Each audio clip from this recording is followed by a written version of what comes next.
Okay, this is the part of the presentation about Zoom that comes after that demonstration of a Zoom session that I showed you. Now, I showed you uh, that how we use the personal meeting. This is kind of the window that you see when you first sign in. So if I'd clicked on personal meeting room, I could have seen things here. This is the ID, the My Prof Perry thing that I was using. Meeting ID. You can add things to Google Calendar, the various calendaring systems you have. And down here, you can make various selections about mute participants on entry. It looks like that's just selected.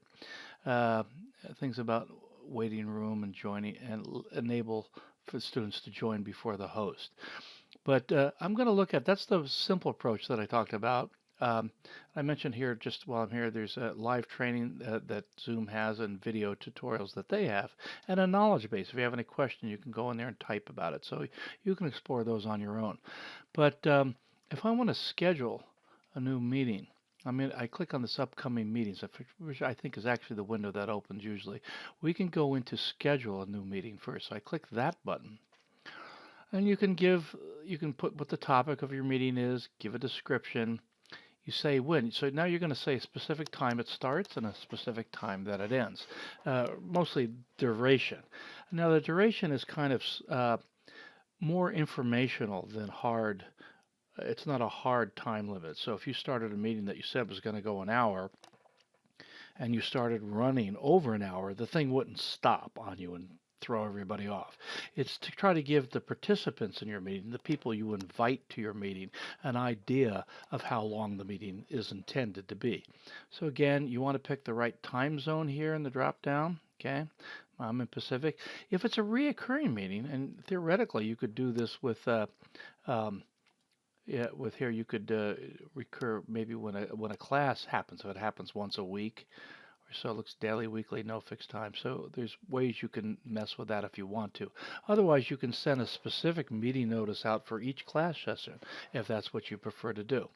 The meeting ID is generated automatically if you're going to just generate a new meeting. Password, if you want to require a password to get in, and you can do that if you'd like, you can put that in. You can put a different password in here, and you just got to tell them what it is, or they won't be able to get into your meeting. Whether you want the video on for the host or you, I always think having these things off is a good way to start. And people theoretically can telephone in the sessions. I've been a participant in Zoom sessions where people have dialed in and they can do it the audio, but most people pick the computer audio. Um, Meeting option enable join before host. Now you, as the instructor, are the host. If you want to let students join in before then, you can click that on. Mute participants upon entry is a good idea. Have their mute off so you don't start hearing background noise or dealing with their children or dog or what have you. Make them go ahead and click on that little microphone icon I showed you earlier. In the video prior to this, so you can see they can proactively turn on their mics. Waiting room is not really that much of a feature, and then you have to bring them into the class individually. I wouldn't go there. Any of these other things. So again, look at the various options and save them. You're probably not going to run a webinar, but if it is, you'd click in there. When you do recordings, you'll have a list of the recording ideas of where they are, and you can share them with people, so forth. Settings is another area to look at. Um, Start with the video on. We have that off, participants video. We've seen that before, but we can do it here. Uh, Join personal meeting ID, da da da, require password. So I go through here. I'm just trying to see. Yeah, I turned on mute participants upon entry because I don't want the students having the microphone on by default. Um, Chat. Yes, we would like them to be able to chat to everybody. Private chat, I guess, is allowed as well. Auto saving. So go through here. There's some nice features that may or may not mean something. You can actually assign a co-host if you need to have more than one person be sort of running the meeting or taking over and sharing the screen, that sort of thing.